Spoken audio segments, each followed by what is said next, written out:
Hello guys, what's up? Welcome back to Create Like a Pro. I can't wait to show you all the amazing features of Cubase Pro while creating the main structure of a song inspired by famous artists. No external plugins or VST, that's the rule. Are you ready for this? Follow me and let's get started.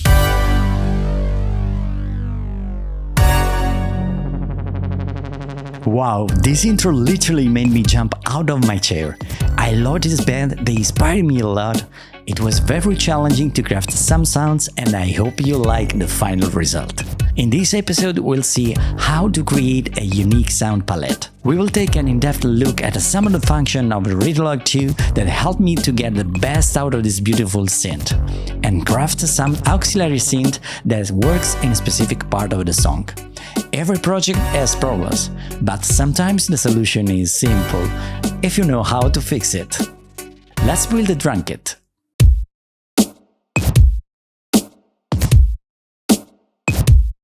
I used Groove Agent SE5, we got a kick, snare, 3 hi-hats, and some effects to create spicy variations. I have triggered, pitched and manipulate them. Here is an example.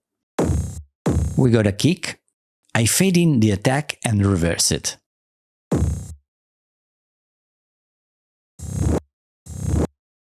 Then I move to the audio warp section, located in the Sample tab. From here, I can control the sample speed and pitch. Select musical mode and adjust the knob. See how easy it is to manipulate the sample and be creative.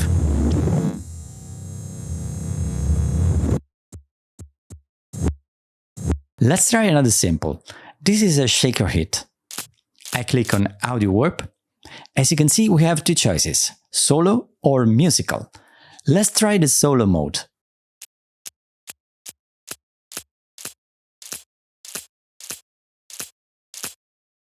Now the musical mode. One more time.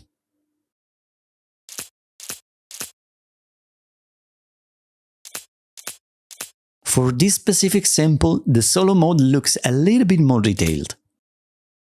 Next, I move to the pitch tab and turn the knob to -6. Nice! The reason why I built this simple palette is that I want to create some micro variations. Let's give a ride to the pattern without all the samples effects. Very basic and simple. The kick and the snare play each quarter. Then on the 4th 16 of the second and the 4th beat or quarter, I added the percussion effects.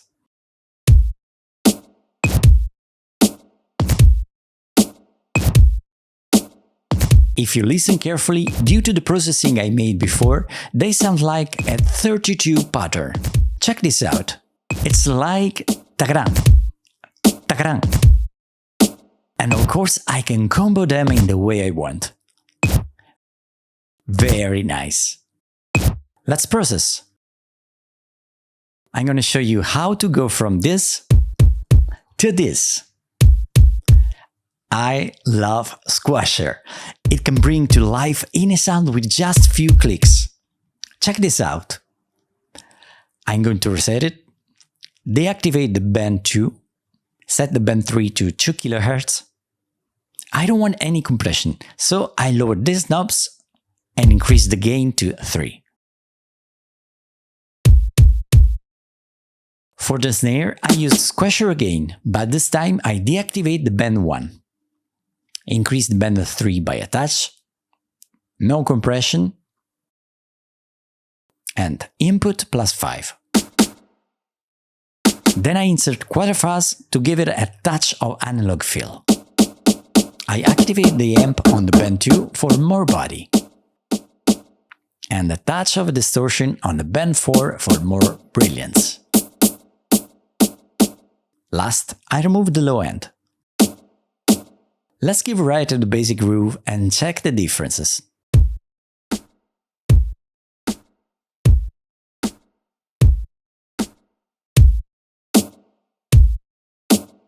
That's a big change, isn't it?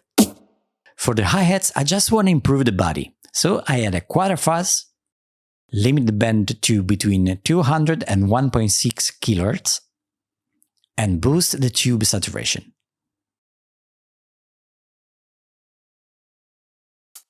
cut the low end.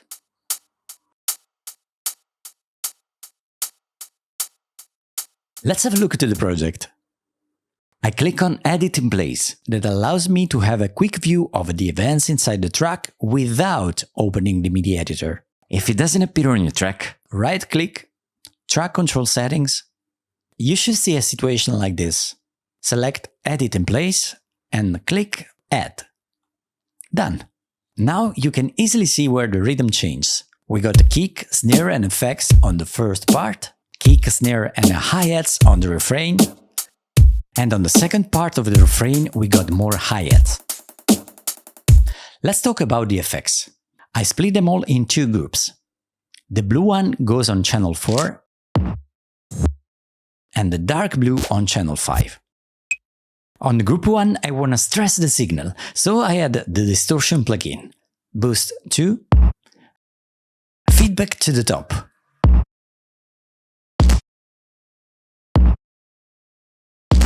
Then I cut the low end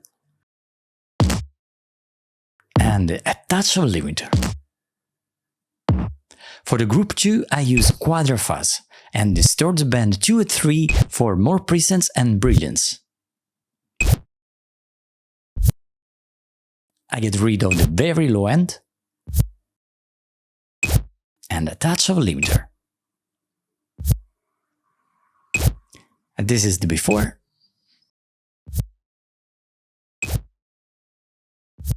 And after.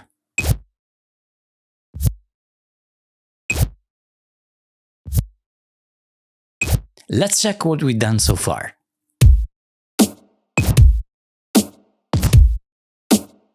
Very nice. Let's have a look at the mixer. Now focus on the Insert Effects slot. I put each effects in the same slot number, where possible. For example, I put the limiter on the slot 5, frequency in the slot 3, and so on. This allows me to have a quick view of the plugin organization. Very useful. Be careful, the more plugins you use, the more latency the channel will have. Let's move, for example, the squasher to another channel and see what happened. See that? So be wise and don't overdo it. To complete the drum sound palette, I created 2 more effects, but this time using Retrologue 2. It's a small change, but it makes this groove very unique. This is the noise effect. Let's start from 0. I excluded the oscillator 1 and activate the noise. White noise is okay. Then I connect the LFO to the noise volume. Up the depth. Change the waveform to square and shape to 5. Now increase the frequency.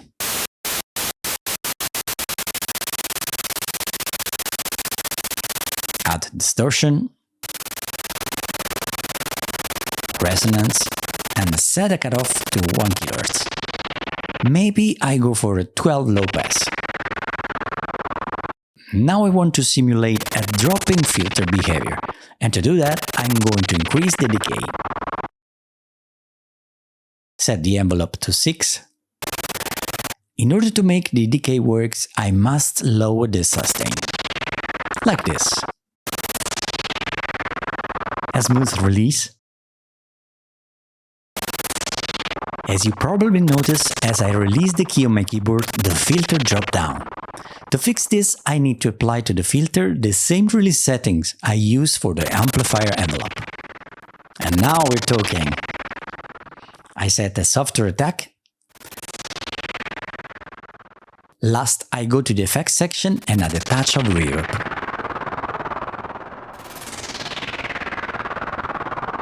Let's set a low-cut filter at 1.8 kHz. Done. Next, the phased effect. I love this effect, it's very relaxing, isn't it?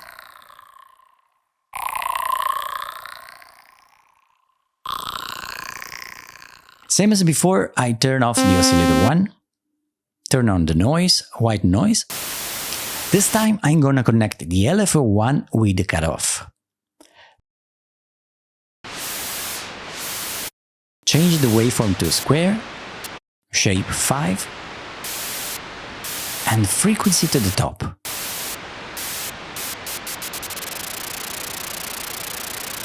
And here the magic happens. Resonance on the top, and set the filter shape to AP plus LP6. Cut off around 4 kHz. We are one step closer to the final result. I move to the effects section and turn on the phaser. Set the rate about 0.10, depth 8, shift 7 and feedback 8 less more.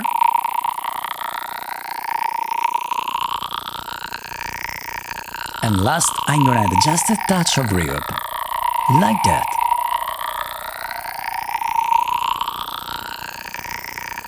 I want a softer attack and a longer release.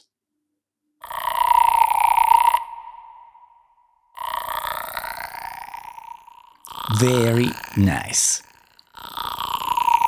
Let's move to the bass. Basically, this is an old-fashioned analog bass. Very easy to craft, so let's do it. For the oscillator 1, type multi, number of voice 5, the tune 10, and 1 octave down.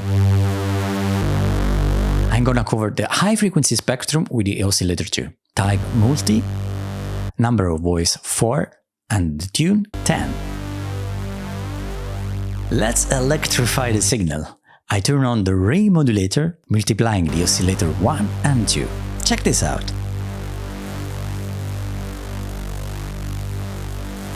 That's cool, isn't it? For the oscillator 3, I go for sync. Let me exclude the other oscillators for a while. Shape 2.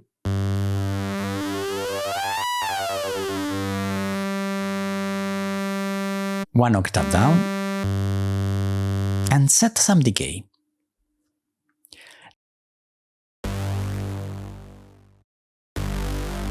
Now I move to the filter section and set the distortion type to clip and raise it a bit. A touch of resonance. Drop down the cutoff around 200 Hz. And now I want to add some filter decay as well. I increase the envelope to make it effective. A softer attack. Let me tweak this guy.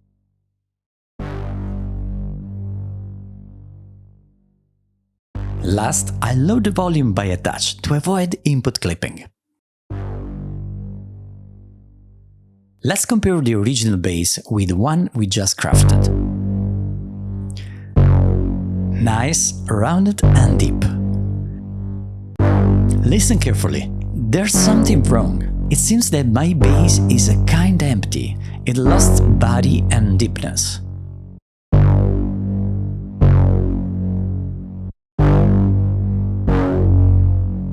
The problem here is something called counter phase. What happened is that all those frequencies with a phase difference of around 180 degrees suppress each other.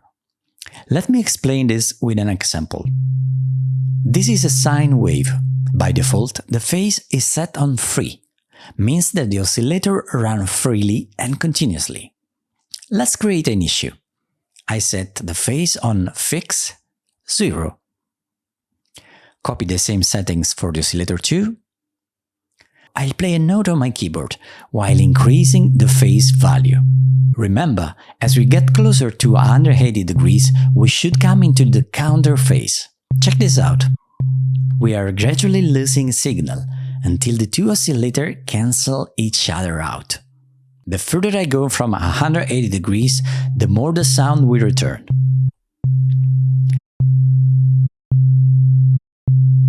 Let's try another waveform.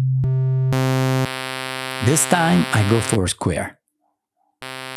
Okay, maybe it looks more familiar like that. With these settings, I'm still in the safe zone, cause the two oscillators have a different shape.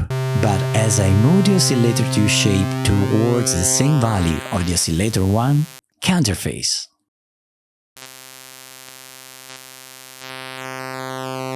The problem is that when you create a new sound, you may find yourself in a situation like this, where some frequencies accidentally go in counterphase. If you experience into a situation like this, you may try to set the phase to fix, in the way that the angle difference between two or more waveforms is distant from 180 degrees. And that's exactly what I'm going to do now. Let's check it out.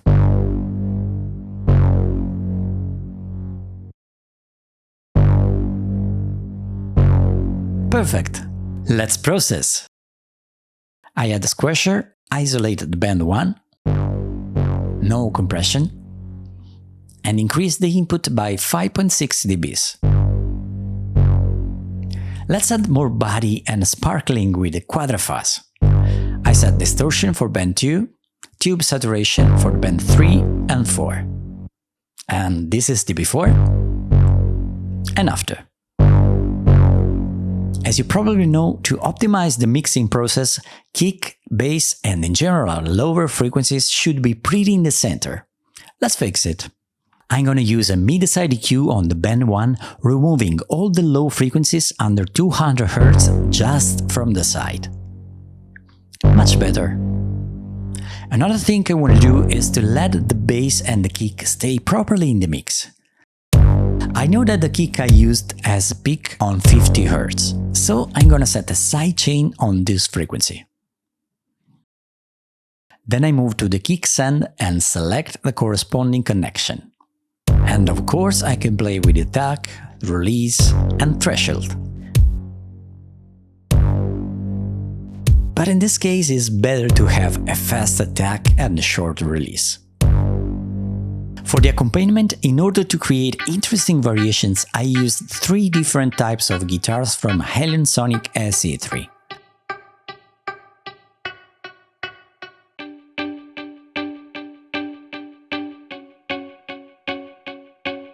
I splitted the output for a better control. The idea here is to create a unique guitar sound whose frequencies and grooves make an interesting panning effect.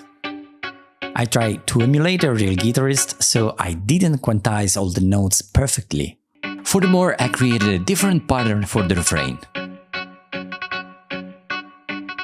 Once I'm happy with that, I grouped all the guitars into one track to get a better control in the mix.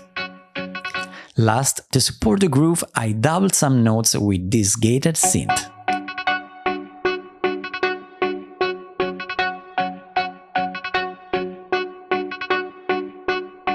Let's craft it.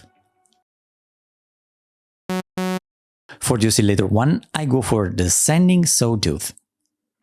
I would like to change the shape, but as you can see, it is disabled. The only waveform that can do this is the square. But we can fix it by selecting Sync. I set it at 10%. In order to create micro variations, I'm going to connect the LFO to the shape to modulate it. Okay, that's too much, so I lowered the depth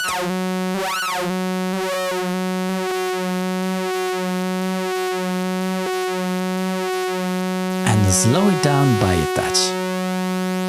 Now I want to create a fast filter decay, so I lower the cutoff, increase the envelope, add some resonance,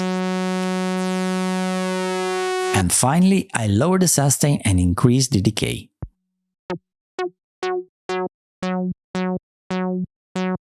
I want the filter to be sensitive to the MIDI velocity, so I up the velocity slider and see what happened. Very nice. Okay, now I'm gonna set a fast decay.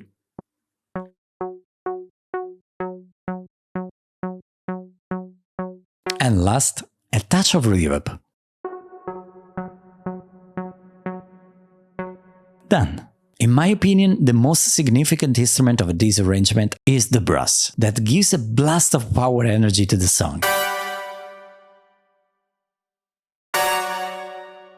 Let's take a look at the harmony. We got G7 plus and F sharp 5 plus, our augmented fifth. The position of the chord is very interesting because the altered note is in the middle of the chord itself.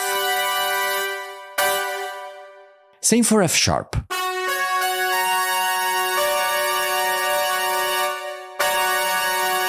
The distribution of the notes creates a dissonance that is very aggressive to the ear. Perfect for this song. I always try to get the best out of any sound. This is the processed version. And the dry one. Pretty different, isn't it? Let's see how I did it. I used one of my favorite saturation plugin, Quadrafuzz. I added some body, some presence, a little bit of a sparkling, slightly distorting the high end. And this is the before and after. Then I'm gonna add a heavy compression with the vintage compressor.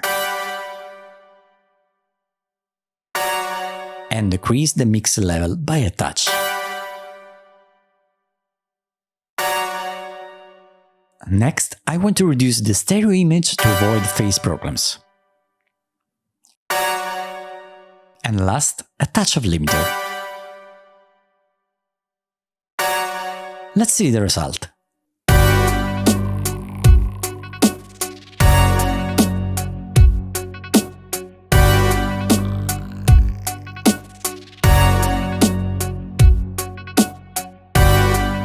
Not bad, not bad. To complete the refrain, I miss one last instrument, the bass pad.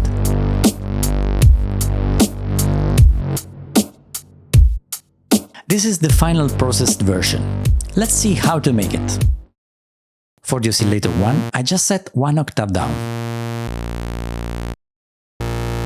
Same for the oscillator 2, but this time I go for multi, voice 5 and the tune 10.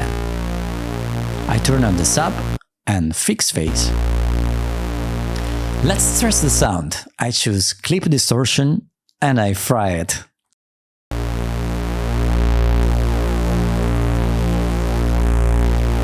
I load the cutoff to 1 kHz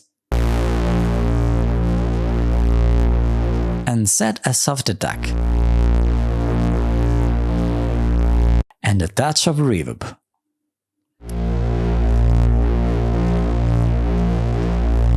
I'm gonna smash the sound with the vintage compressor.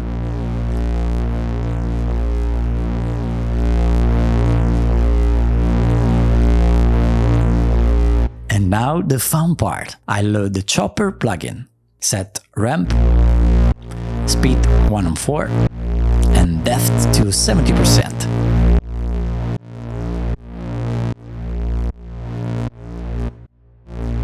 As you can see, I have some phase problem. Let's fix them. I set the mid-side EQ on the band 1 and remove only by the side all the frequencies below 200 Hz.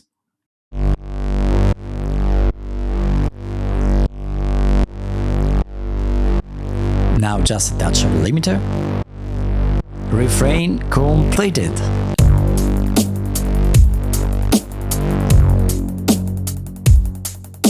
The next synth I'm gonna craft is an auxiliary synth, because I use it as a connection between different parts of the song. For example, on the intro, at the end of the verses, and the refrain as well. I leave the oscillator 1 as it is, and I connect the LFO 1 to the cutoff. Increase the frequency. I want to create this opening filter movement, and to do that, I'm gonna use the filter ADSR. To make it work, I have to increase the envelope value, and now I can increase the attack. A touch of release. Then I move to the amplifier section, set the same release level, and a softer attack as well. Last, a touch of reverb.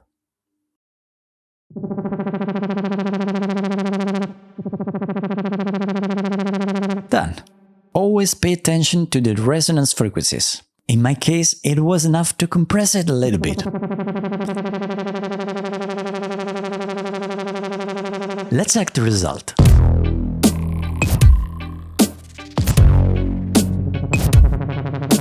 Next, the intro synth. It works along with the chopped synth we just crafted and give to the intro a smart and cool sound. For the oscillator 1, I go for multi, square, shape 2, number of voice 5, and the tune 5. For the oscillator 2, I set sync and shape 5.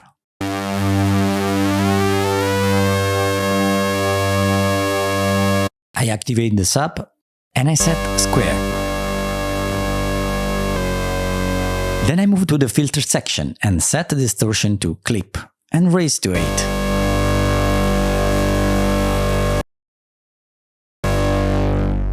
I want to create a falling filter movement, so I up the envelope,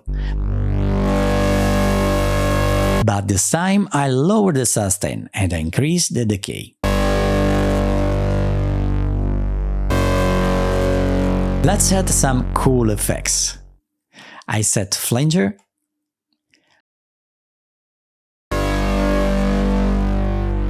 tweak the rate and increase the depth and the feedback as well.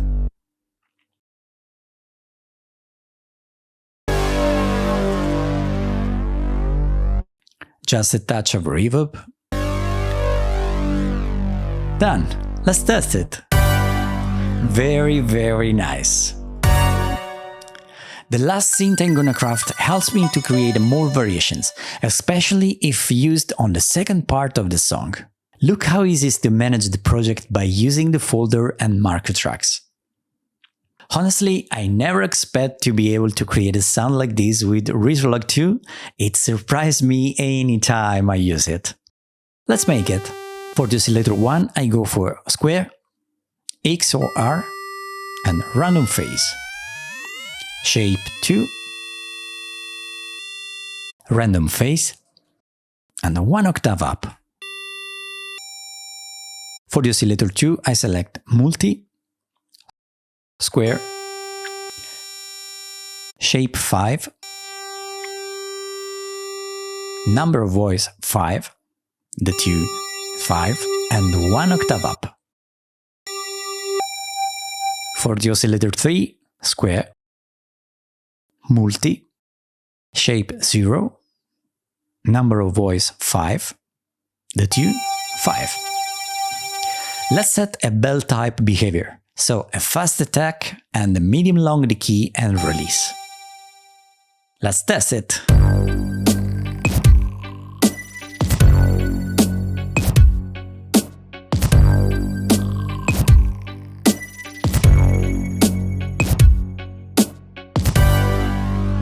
What an amazing job, guys! The more I play with Cubase, the more I realize the infinite possibilities we have to create music like a pro.